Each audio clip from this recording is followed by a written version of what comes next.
Good morning. This is Jason Dean coming live at you again from Film Fanatic headquarters. It is Friday at 8 8:06 or 8:46. So yeah, pretty great overcasty day. I think it's supposed to be nice later, but yeah. So hope everyone's doing good. I want to thank the I've gotten some new subscribers along the way, and we're getting closer to slowly getting close to 500 subscribers. So, and thank always give a big shout out to the folks that are always commenting on the videos. Just couldn't do any of this stuff without the support. This is, again, I've been doing this for a couple of years now, and it's super fun. Movies are more than just a hobby. I really love film. It's films are just kind of, I don't know, just an integral part of my warped brain. I really look at film as this truly like immersive experience, and it's just a really big influence for my band, Quantum. I just recently finished writing this tune, and it for me for when it comes to writing music, sometimes I always get sometimes it comes fairly quickly, but generally I have to pick away at the process, meaning that like I get little kernels of ideas, and it usually takes me a long time to kind of get something solidified where I feel like it's cohesive and it makes sense, and there's like it's hopefully based with a cool melody. And once I get to that point, then I like to try to play them out, play that song or those songs out live, because I feel like that's the testing ground. If I can't, if it feels like it just doesn't work in a live context, then I end up putting that tune back on the back burner or sometimes disregarding it. But that's happened a lot, and this year we've had a lot of shows, and so which has been great. Typically with Quantum, we in the past, like, we play a lot of gigs during the kind of the summer season.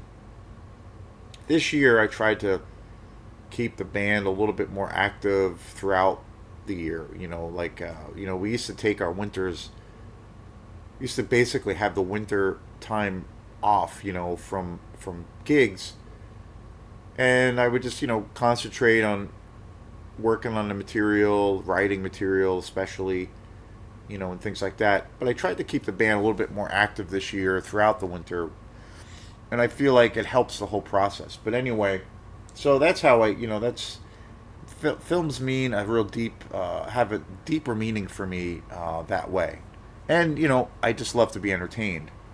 So I'm really excited about talking about today's movie. I did get a chance to see this movie in the theater, and I just recently I picked it up last weekend on Blu-ray. I went to the movies with some friends, and we saw the new Ari Aster movie Eddington, which was really great. Very intense experience. I did a video of my review and my talk of Eddington after going to see it in the theater, and I think I set it up as a premiere, and I don't think it's up. I don't think it's premiered yet. If it hasn't, it will probably be dropping really soon.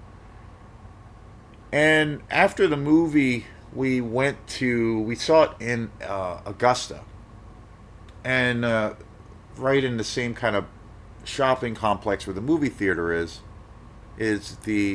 Barnes and Noble, which is a massive franchise, or used to be, bookstore, giant bookstore. They actually have an entire section of magazines, which is crazy. Tons of magazines. They have comic books, graphic novels, and they have a really big music and especially a huge movie area.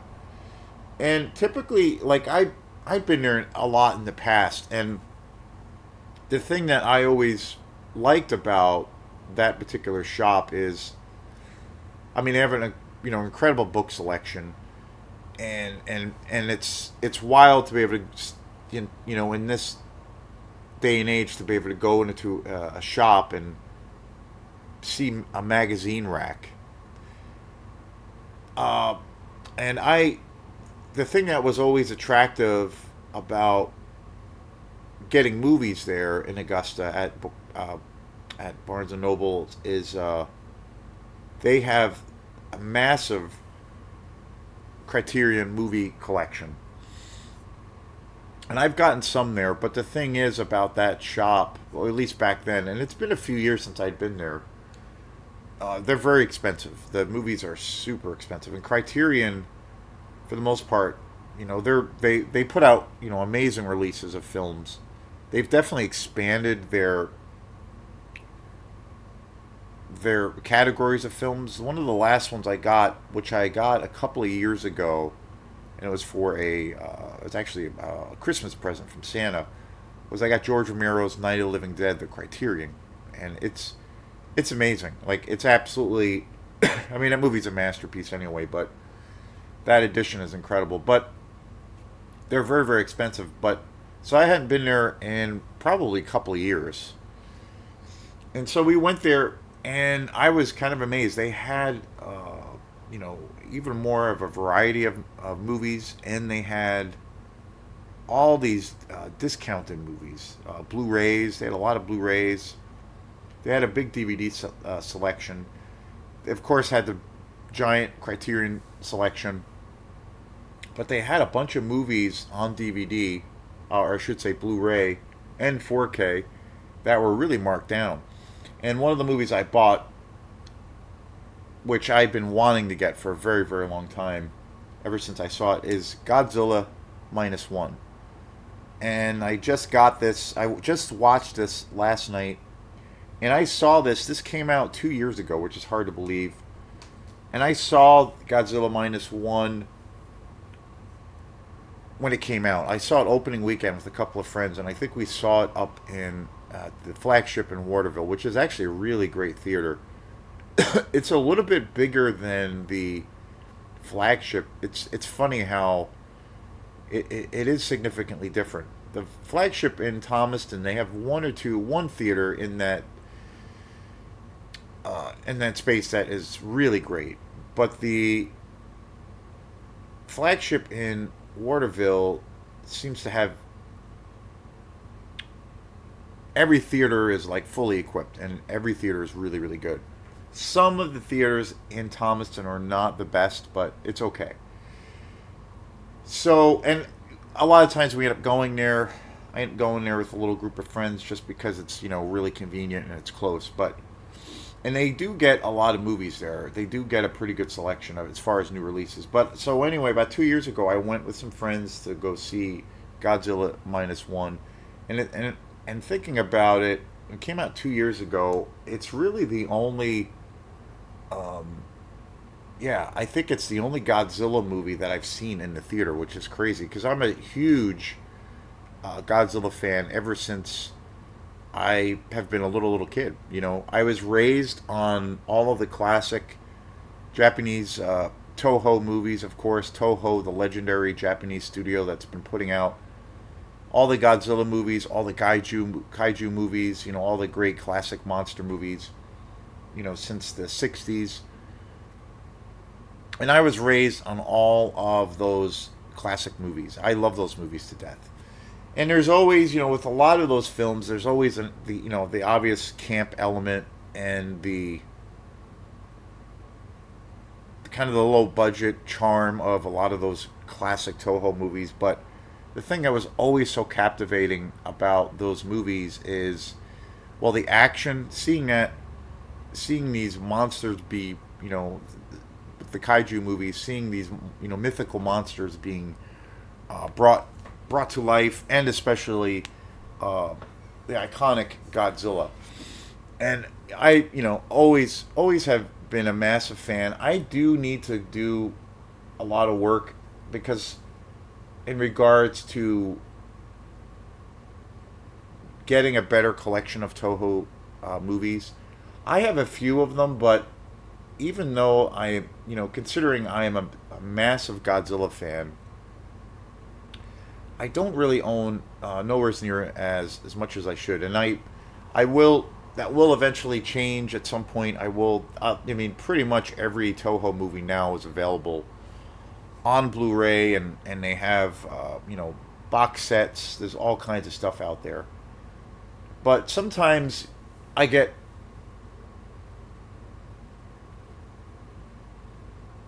inundated, or I have a focus on getting a lot of exploitation movies when I go to Blue Moose, so I don't always, I forget sometimes about some of these other movies that I do have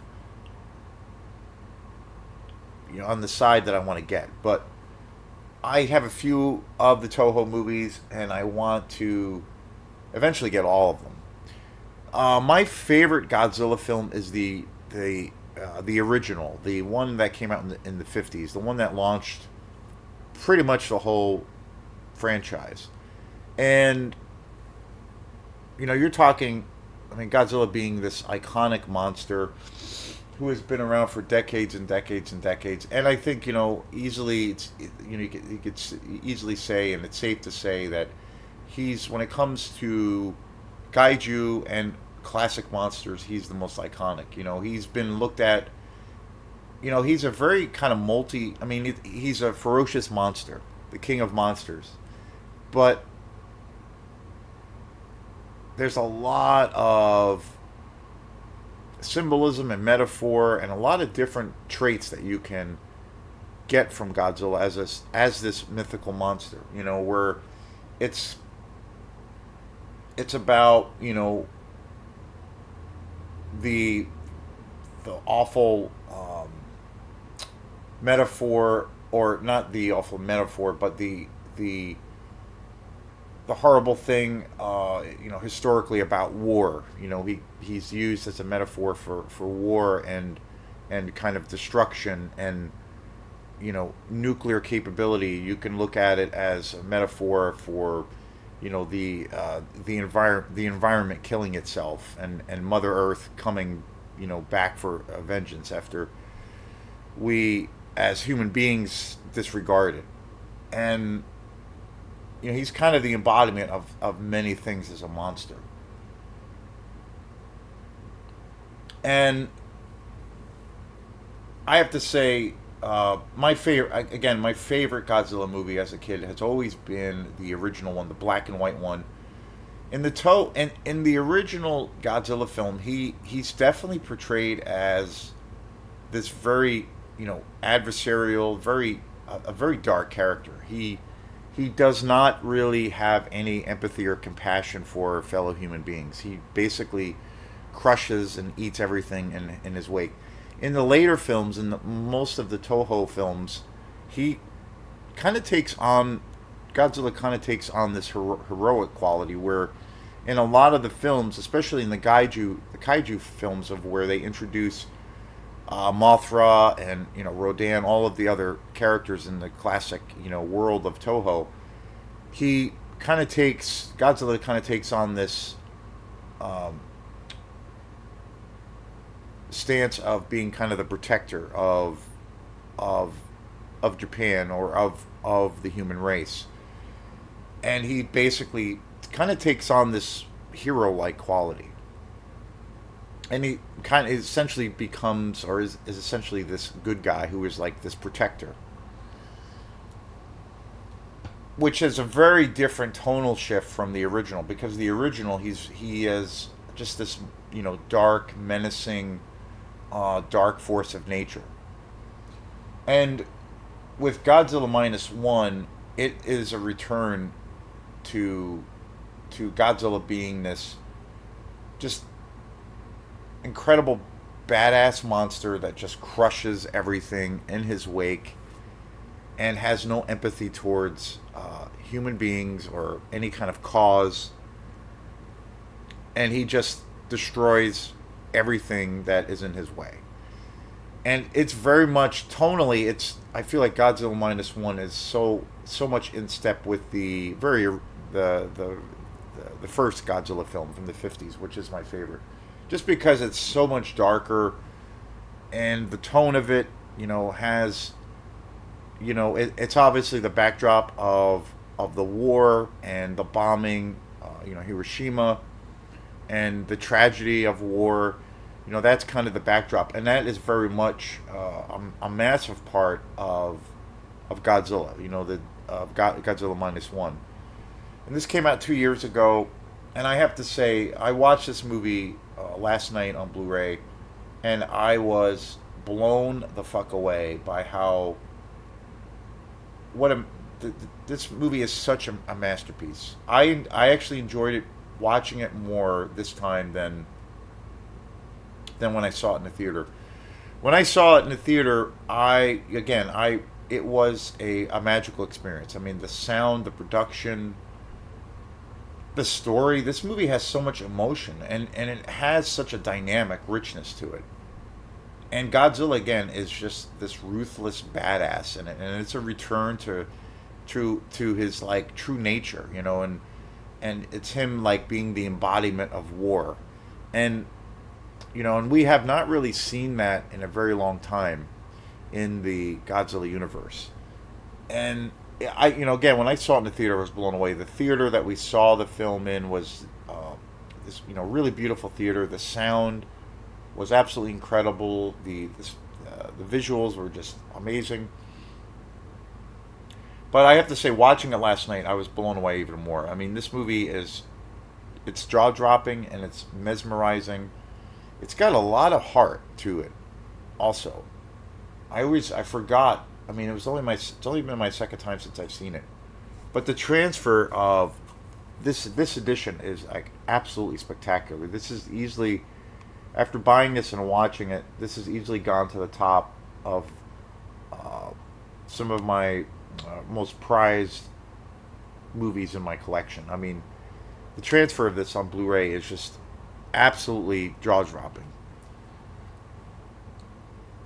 And the dynamic shift of the story is so great because, I mean, the action is absolutely, completely mind-blowing, but it's actually like this, and it has these moments throughout, particularly around these characters that are, coming to terms with like all of this tremendous loss, the fallout of the war, and tragedy, and it has such quiet, heartfelt moments to it.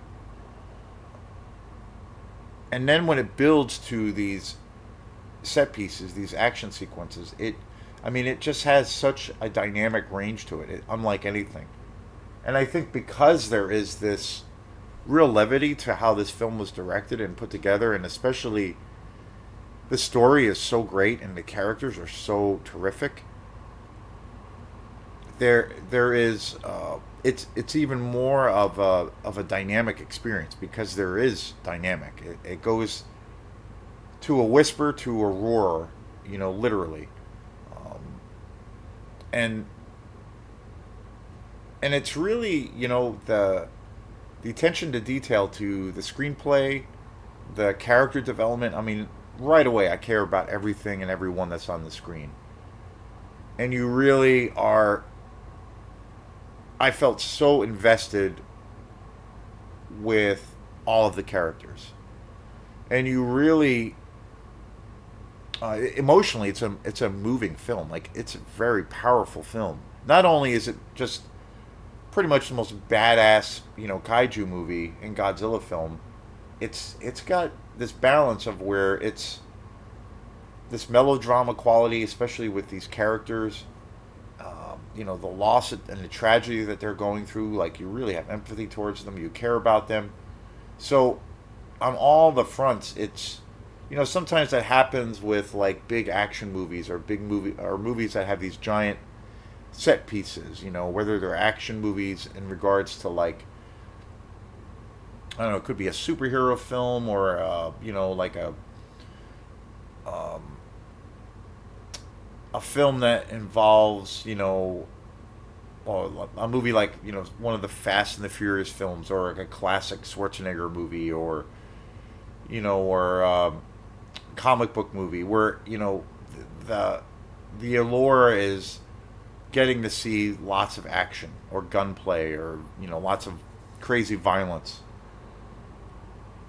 This movie has that in spades, but it's got so much richness to the characterization. So it's at a it's this film isn't it's for a kaiju movie and a Godzilla film. It's like it's an elevated experience because it has all of that richness, all of those qualities, centered around amazing characters, such a well written screenplay, wonderful cast, but then the action. It's got everything. It's got everything that you need and that you want from this kind of a film. And I think that this movie is so great too, so fantastic that it's truly a standalone movie. I mean, it's not tied, as far as I know, it's not tied to any of the other films in this massive, massive franchise that is Godzilla. Godzilla Minus One was masterfully directed by Takashi Yamazaki. I on this with this disc, or discs, I should say. There's a it comes with two. It's a two-disc set, Blu-ray, of course.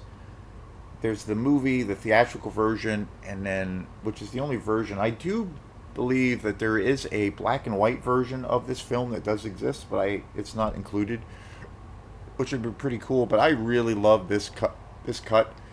It also comes with a bonus disc, a special features, which I started to watch last night. In the interviews and the special features segments, there's an interview with Takashi Yamazaki, and he's talking, and it's really a really cool interview. But he was talking about how he really wanted to portray Godzilla as this, kind of representation, a metaphor for, the war, and that the tragedy that war often, or that all the tragedy that war brings. And he wanted to really return it to his first and favorite film that he saw growing up was the original, like how I started off with the show, where Godzilla is this incredibly dark and menacing character, and unrepenting, doesn't have any empathy. He does not have these heroic kind of qualities, and he wanted to return Godzilla to that kind of stature, and he really does. It's an incredible tour de force. The other thing too, there's some aspects of this movie that are just so great. I'm usually like really really critical when it comes to modern day effects, CGI and things like. I'm through and through. I'm a practical effects guy. And obviously there's been exceptions of where practical effects are done, or I should say CGI are done very very well. I've always felt some of the best representations of that blending of practical effects and kind of in camera practical effects as and combining it with CGI are the first three Lord of the Rings movies by Peter Jackson. Like, to me it's seamless.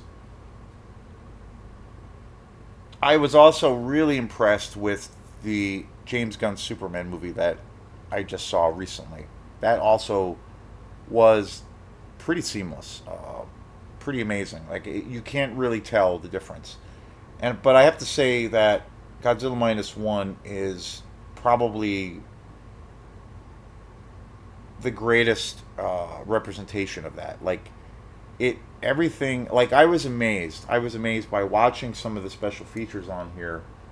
and realizing and seeing that there was a huge amount of blue screen and CGI in this film, especially in the scenes of where Godzilla is in the city of Japan, and uh, and he is just you know destroying everything. I mean, in his wake, where he's like completely demolishing every building, everything, every structure, stomping on people. And I knew, obviously, watching it, that's got to there has to be a lot of CGI in it because, the original, the old school Toho movies. I mean, it's essentially that was light years before CGI. So everything, it was essentially a man in a suit and these miniatures, and it's got this charm and this beauty and this richness to it. But in order to make something like this look more modern, they went with the latest technology, and it is astounding on how seamless it looks. Like I cannot tell. It's seeing this on a big gorgeous screen in the theater when it came out, and then watching it here at home on this with this beautiful Blu-ray edition. It is completely impeccable. The quality, it's seamless. Like I I was amazed by how much CGI there actually was. They go and show some scenes. There's a really good documentary, like a behind the scenes making of this movie, and there's interviews and all of these things. And I was amazed by how much they actually did use because it feels real. It feels practical, and there is practical effects, but the majority of the scenes in this movie are blue screen and CGI. But my God, it is like it's it's absolutely an example of how you do it right, and where it's got this organic thing. It really feels like a lived-in world, and which again, and just as a viewer, as a fan, just increases your excitement. I mean, yeah, and I can't think of a movie that I've seen in recent time that tops that. Another Godzilla movie that came out a few years back, which is an amazing film, also is Shin Godzilla. That came out about 5 or 6 years ago, maybe a little bit more. Tremendous movie. That's another movie that I want to buy. That was, I believe, before Godzilla minus one was the had been the latest installment from Toho. But that's an amazing film too. I've only seen that once, and I need to buy that on Blu-ray at some point. But Godzilla minus one, I think, is even better from what I remember that experience being. The other thing that is absolutely astounding about Godzilla minus one is the film score. The film score and the music is absolutely jaw-dropping. It is truly its own character. I really want to buy the soundtrack for this film because the music is just so incredibly rich and just so powerful and emotive. The the film score again is absolutely one of the richest uh, qualities of this whole experience with this movie. I mean, it's one of the greatest film scores I think I've ever heard, and definitely in like recent years. And the music is so powerful that I want to get it on get a CD copy of it. It is majestic. It is horrific. It is beautiful. It is just awe inspiring. It was composed by Naoki Sati, Naoki Sato. Amazing, absolutely amazing, and jaw dropping. And yeah, this movie, Godzilla minus one, it's a masterpiece. That's all I can say. That's I don't know what else to say. So thanks again. I highly recommend seeing this movie, and definitely buying it because it is truly a cinematic experience. Peace. And we'll see you next time.